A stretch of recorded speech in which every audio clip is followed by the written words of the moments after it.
Hi, welcome to the Personal Side of Business. This is Jet Bunditwong. We are here in Boise, Idaho with Natalie Perry. She has been a food blogger for 17 years. We're going to explore how she got here and what her story is into her second business. Welcome to the podcast, Natalie. Thank you. So tell us, how did we get here? So in 2008, I had a personal blog of when everyone shares their stories about their kids and whatnot. And I would always share recipes that I liked. And I realized that I was sharing more food than I was of my kids. And so I decided to move all the food to just a free website. And I liked the idea of having my recipe collection digitized so I could organize it and share links if I wanted. So I just did that. I didn't anticipate becoming a food blogger. It happened sort of organically. And so when I realized that other people were leaving comments and saying things on my posts, I thought, well, maybe I should make it look better. And so I got into the photography. And so it kind of just morphed into this job that I have now. So I didn't set out to do it or to be a food blogger. It just sort of happened to me. And along the way, I learned how to do photography and all the technical parts of it. And it's opened some doors that have been really exciting for me. I wrote a couple cookbooks. I worked for Reed Drummond, a pioneer woman, for 10 years on her website. And it's just been a ride. So... No, you were doing this in the beginning all on your own. Yes. Right? When was it that you decided that you were going to start to seek marketing help and help in other areas for the business? Well, I am still doing it all on my own. I mean, along the way, I had help occasionally with social media. I had someone doing my newsletters for a while. There have been parts of the time where, I had 3 kids during that time. And so I'd have to kind of pull back, and then we moved a couple times. And so there've been periods where I've been all in, and periods where I've had to just let it float for a bit. And blogs are nice like that because you can kind of pull away when you need to, and it kind of just keeps going. At the moment, it's just me, but I've pulled away a little bit to do another gig. And so I'm doing that with my kids right now. And so I don't actually have any marketing help at the moment. It's just me. Yeah. So we're going to come back to your new gig. When you started your food blog, what was the vision at that time, the first couple of years? I just wanted a place for my recipes to live in case my house burnt down, so I wouldn't lose them all in a binder. Honestly, I didn't anticipate being a blogger or an influencer or anything. I mean, I knew of food blogs. It was back in 2008 where it was a relatively new thing. Yeah. And people would just throw recipes online, and we didn't have to worry about SEO or tagging things correctly or anything else technical. And so it was just a very, I don't know what the word is. I was just straightforward. It was just getting information. Yeah.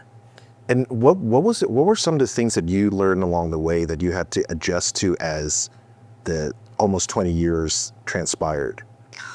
So many things. The first thing I learned was, hey, I can actually make money from this. And so there were certain things I had to do in order for it to be worth my time. So and was that organically that you started realizing you could make money from this, or you learned from someone else or other people that you saw they were making money and then you decided to do it? It was that, yeah. So I had been following other food bloggers and realized other more popular ones, oh, people actually make money from this. And so I worked hard to grow my traffic for a while, and I was part of a few ad networks for a while, running ads on my site. That's how I earned an income from my website.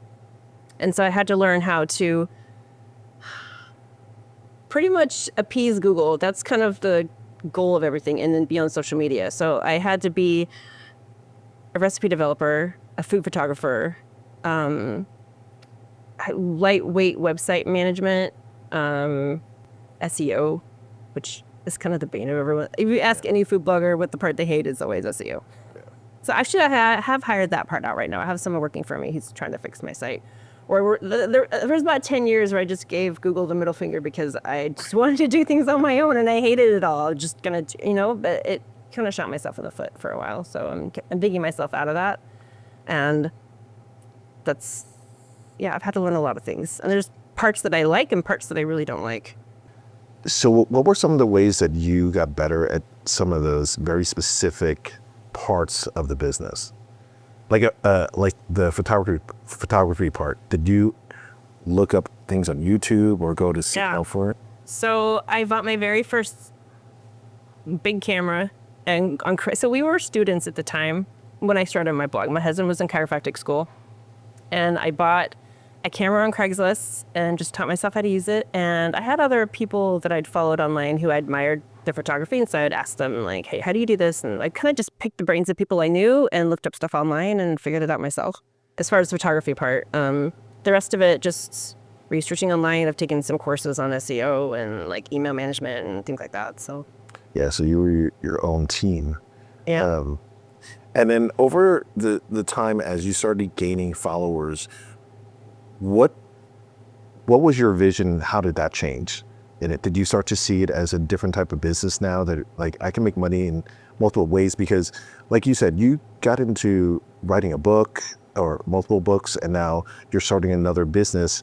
And I feel like that business is kind of an offspring of this in a sense, right? Because you can use that to your followers to jump onto this, go, this is what I'm doing. So now you check it out, come check out what I'm doing now. And by the way, for what Natalie has started is a pizza kit company. Maybe you can talk about that as well after you answer that question. So what was your vision as it started changing, as you started gaining more followers and you got better at being a blogger? It did two things. It made me realize what the potential was, because food bloggers there's a wide range. There's some that make multiple hundreds of $1,000s a year. There's some that just do it as a hobby, that just kind of a side income. I'm kind of in the middle. And so I realized that there was a lot of potential, but I wasn't sure if I was willing to put in the effort to go there, because I feel like after years and years and years and years of doing the same thing, and a lot of it I love, but a lot of it really wears on you. And so I felt like I needed to change. And so after I wrote a couple cookbooks and I kept going on my blog, I think I just got burned out a little bit, and I just wanted to keep doing the parts of blogging that I loved, which is the recipe development, the photography, and just sharing really great food with people, and just turn it into something else. And doing this pizza thing allows me to do more physical things with food interaction with people. Whereas online, I have this recipe, here, go try it. I like just making physical food for people. It just makes you really happy. Are there certain types of foods that you like to stick with, or a genre of foods that you like? My blog has always had a healthier focus. We were mostly paleo for several years, so my cookbooks are actually both paleo friendly. My website is almost all gluten-free. There's a lot of paleo. We did Whole30 for a long time. That was really popular. I have a lot of recipes for that. Just kind of a fresher, healthier spin on it. Yeah, and are there, in the future, have you looked at certain types of cooking styles or foods that you want to get into that are going to challenge you with your food blogging? I don't know how to answer that. I love dabbling in everything. Yeah. So I love dabbling in ethnic food and try to like recreate flavors I have in restaurants at home. I like making things from scratch, like things you probably wouldn't normally make from scratch. I like fermenting things like sourdough, kimchi, sauerkraut. I'm doing kombucha right now, and I love that whole process. Kind of geek out a little bit. Yeah, you educated me on the whole beginning process of sourdough and what's called a starter, which I didn't know anything about, and I almost wish I never learned that. Could you explain to an average listener who doesn't understand what a starter is, what it looks like, and what really it is? It's because it's kind of bacteria. Yeah, it's basically a bacteria colony that you use. So when you make bread from yeast at the grocery store, the yeast is dried and like packaged, and then it sort of comes back to life when you add moisture to it and add it to a dough, and then it makes your baked goods fluff up. So all sourdough is a wild version of that yeast that people have been using for hundreds of years, maybe longer. So what it is, it's a mixture of flour and water that's been fermenting, and it has little bacteria colony in it, and you keep feeding it flour and water, and you use it to bake, and yeah, it's like a little pet. Yeah, and she was describing it to me that she has to go up and every couple of days give it some food or something for it to stay alive. I don't know, I love sourdough, but not as much anymore. I think it's changed my view on it. Okay, so let's talk about your new business, the Wabra's Pizza Company. What is it, and what inspired you to do this? So what I do is I sell sourdough pizza kits. for people to make pizza at home. So I give them my fermented sourdough, which I ferment for like 4 or 5 days, and it makes. The benefit of sourdough is it's more digestible. It's got a lot of probiotics in it. It tastes really good. I love the texture it creates, and so I give them my dough and some sauce and cheese and toppings so they can make like a really, really great pizza at home. I make everything from scratch. All my sauces. I prep everything fresh. So it's kind of like a take and bake, but you put it. They get to do the best part. It's like having a homemade pizza experience, but fast forward to just opening the box and putting it together. So I do all the work, and then they can just make it at home. What's the percentage of error that someone that buys it can mess up on this when they get home, or is it? It's really straightforward. I include instructions in all my tips, and so far it's been okay. I had some testers as I started doing this, just to test the kits for me so I could get feedback on like what kind of instructions I needed to do. And a friend of mine said that they're like way into pizza. They have an uni pizza oven. Her husband like launches it from a peel, like throws it in and out, like legit, right? And so it's like, yes, try this. But a sourdough pizza dough I found is a lot stickier than regular pizza dough. So he had a hard time like releasing it from his peel. So that's kind of one thing I learned about it. So I did make some notes about how to adapt for that, but that was kind of the only hang up I feel like, at least I've heard about. No one's told me. Yeah. Yeah. And what's interesting when you were describing to me how sourdough is made from that starter kit. So basically, all of your customers are eating from the same sourdough, yes. Right? That's and crazy. My starter's 6 years old, so I started it 6 years ago, and I've been continually using it and feeding it for 6 years. And there's starters, like in San Francisco, sourdough is huge. There's starters that are like almost 100 years old, which is... Does that taste change over time as a starter ages? I think so. Like in a good way? Does it? I don't know. So it changes over time, and it also changes depending on where you live, because the starter takes on the bacteria from its environment. And so depending on where you live, there's different things in the air. And I think whatever is in San Francisco makes a really great starter, which makes really great bread. So that's why it's famous for that. Wow, that's interesting. I wonder if have you ever heard of sourdough that's made somewhere else that maybe a major city or something? My guess is San Francisco, and nothing against San Francisco, but I'm sure there's certain pollutants and bacteria and stuff that's in the air that's getting to that, and probably makes it great. And a lot of times if you have a starter in one place and like you move across the country, sometimes a starter will struggle because it's in a new environment, and you might have to like retrain it to be okay. It's always good to get a starter from where you live. Like, sounds like a creature that you have to maintain. So how many flavors do you have right now with a wild rice? So the kits, I sell the dough by itself, and then I have 2 basic kits. So one, you can just build your own, add whatever toppings you want. I have a classic margarita with fresh basil and mozzarella.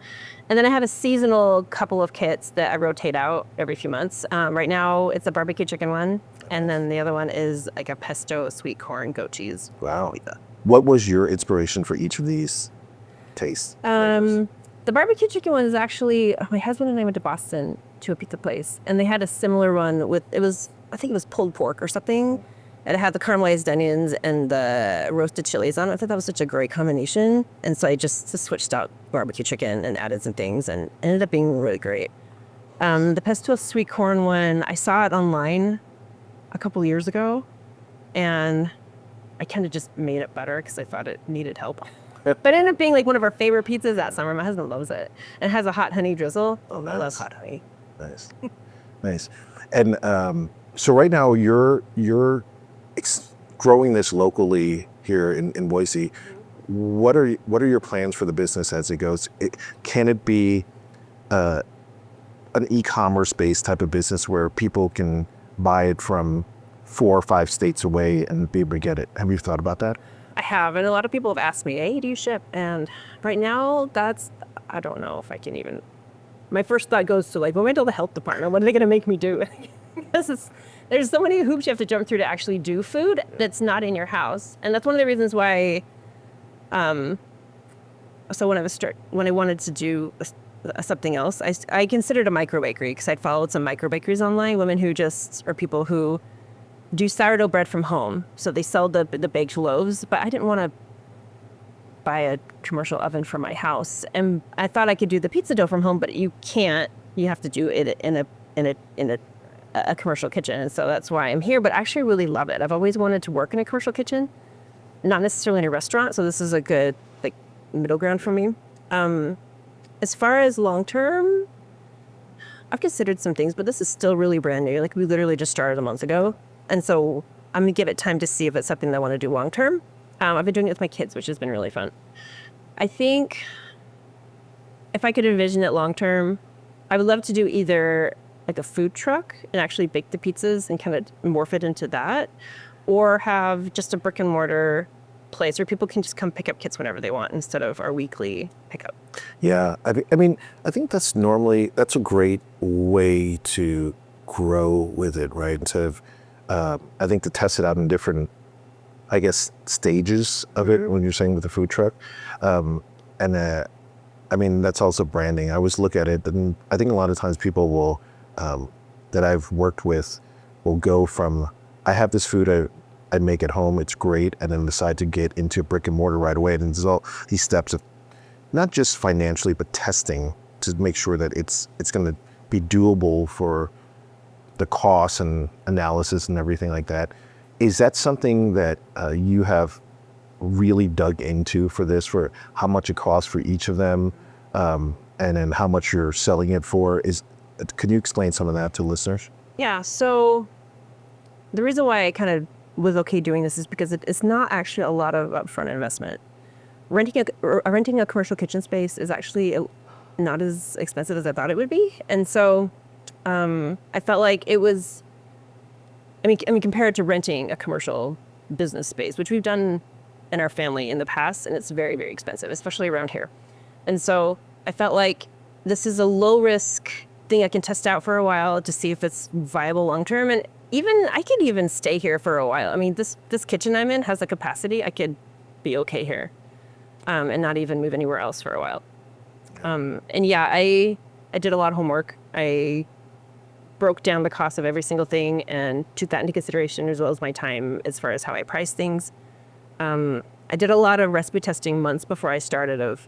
There's a lot of details, like how much weight for each piece of dough and how much sauce needs to go in each thing, how many toppings, and like finding containers for everything. Like I really tried to do it eco-friendly, so I wanted to find compostable containers for everything. I'm working on that still. Sourcing good cheese. Like there's just a lot of background work that went into this, but it was all like really fun. I loved it. And when you were experimenting and making it, how many adjustments do you think, if you can look back on it, that you did in order to get to where you are now? I have a notebook. Well, you are a blogger. I'm just really glad my family does not get tired of pizza, because we ate pizza a couple times a week for months, and they didn't care. Just like, hey, we're having pizza again. So I made lots of adjustments. I'd already had a solid pizza dough recipe that I'd been using for years. So it's just I wanted to scale it down so I can make batches of a certain number and have it be consistent. And so I would make like 6 to 12 doughs worth of dough at a time, just to like test measurements. I tested a lot of like measurements for things. And so there was a lot of tweaking, and I got my sauce just right. And that's the recipe development part that I love, that I've been doing forever and that I'm pretty good at. And so I love doing that part. So I was curious of this, and now you're explaining all the different testing that you've done.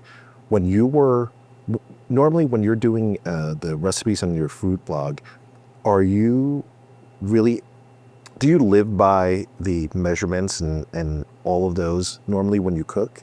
No. Okay. But there are a lot of people on the internet that need very specific instructions and very specific measurements. So I feel like cooking versus baking is a little more loosey-goosey. Like you just throw stuff together and it turns out good, but not everyone's comfortable doing that. And so when I'm doing recipe development for my blog, I kind of make it how I want, but I also measure things while I'm doing it and take notes. And so I can go back and recreate it again with the same measurements just to make sure it's consistently good when it turns out. And I keep in mind, as I'm doing it, how would a person who isn't really familiar in the kitchen, like how would they feel making this recipe? Like, would they have a question about this thing or this thing and try to put it? I try to be very thorough as I can when I create recipes. But then when you started the Wild Rice, now you have to be really accurate on it. I think from a business perspective. Yes. Yeah. So like financially, yes, I don't want to end up with a lot of wasted food. And so I've done a lot of homework on pricing ingredients and things. But, and then I also want it to be scalable. So, I mean, right now, if I'm just prepping stuff myself, I can kind of eyeball things and it's turned out consistent because I've done this a million times. But if I have someone working for me, I'm going to have to write out more. I mean, I kind of did that for my kids because my 2 teenage daughters are helping me with this. And so I have like recipes scaled to different amounts and they help me like prep stuff. But I'm learning I have to be even more specific with things because I can't just put a list of ingredients. They're like, well, when does this go in? When do I mean, they know how to cook kind of, but that's something I've kept in mind as far as scaling and hiring employees and being able to step away and have someone run this for me if it's going to be doable and not just me and her all the time doing it. And pizza, from what I understand, is pretty, I wouldn't say low cost food to make, but I think it's more manageable than, I don't know, trying to make like maybe like a hamburger or something like that. Is that correct? Would you say, like, is that accurate? Or it can be. So pizza, like the dough itself, is relatively inexpensive. Because I do sourdough, I feel like it needs a higher price point because of the expertise involved in making sourdough. Not everyone wants to do that. It's a lot of work to maintain a starter. There's also more time involved. I let my dough sit for 3 or 4 days in the fridge before I give it out in order for it to get the best texture and taste. It depends on what toppings, right? My seasonal ones are actually more work and it's more expensive than I anticipated. I mean, I priced everything out, but just the work involved because I've had to do everything from scratch. So my barbecue chicken pizza has a balsamic barbecue sauce that I make myself. I have a custom seasoning that I put on the chicken that I make myself. And so I'm making the chicken, I'm making the barbecue sauce, I'm spending 45 minutes caramelizing onions and roasting chilies and making my own cheese blends. And so I wanted this to be like the best pizza ever. And so I have all this, I love making stuff from scratch. And so that's kind of why I should probably bump the price up a little bit on those. Just now that I've had a few weeks under my belt making those, like, oh, that's a lot of work. But I think I'm still learning too. And in terms of the products, how many flavors or different lines of the pizza taste are you going to have, you think? Like long term? Yeah. I tend to be one that overschedules myself and thinks too big. You're going to become like a California pizza kitchen. No. Theoretically, that sounds so fun to me, but I need to, I mean, if I have the capacity, sure, I'd love to have all kinds of offerings. But at the moment, I'm really trying to have discipline and keeping my menu simple. And I follow a lot of micro bakeries online, and that's one of the biggest tips everyone says is keep your menu simple, especially at the beginning while you're getting your bearings. I have so many ideas, though. I have like a couple dozen different pizza ideas in the pipes that I want to. And that's kind of where the seasonal one is coming out. So I'm going to replace those with some fall ones pretty soon, and they'll have some winter ones and different seasons. And so I have big dreams, but I don't know if I have like the capacity to do that unless I have a lot of, I guess, I don't know. Maybe I could do that someday. If I had like a brick and mortar place, I'd love to expand it. Yeah. But I'm trying to keep it small for now. Yeah. And, to start to wrap up, what would your advice be for someone who wants to get into food blogging and it would do a part 2 to it, someone who actually wants to create a mobile food business? Food blogging, my first reaction was don't do it. Yeah, it's always funny people in food and beverage tell other people not to do it. Just the blogging part though. So you have to really, really love food and really love cooking, and you have to just have that passion because it's hard and it takes a long time to build something to make it financially worthwhile, and just do SEO from the beginning. There are a lot more resources now than there were when I started. Just do a lot of research, talk to a lot of food bloggers. The industry is changing, and so keep that in mind too. As far as mobile food business, I am still getting my feet wet in it. it's been a really fun change. And also I think you have to really love food and really love cooking as well in order to do that one. And so there is a lot of things I've learned about working in a commercial kitchen, getting permits and certifications for things that I didn't know about before. So it's been really fun for me to learn that. How have you figured out all of those admin and legal and state and city aspects of the business? Is just research, or did you actually go get mentorship from someone? A combination of the two.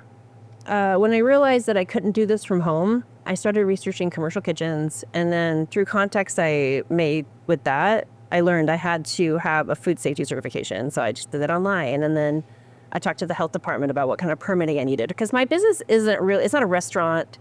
It's not a food truck. It's a permanent thing, but it's not here all the time. So I didn't know what to classify myself. So just call the health department and they'll tell you everything you need to know. It was pretty straightforward after that. Awesome. And for those of you that are just listening to the audio, we're going to put a YouTube video where Natalie is actually going to show us how to make one of her kits, her pizza kits. So it's going to be really interesting. So thank you, Natalie. If you are just listening to just the audio, thank you, Natalie, for joining the podcast, The Personal Side of Business. You're welcome. It's awesome to be here. Thank you.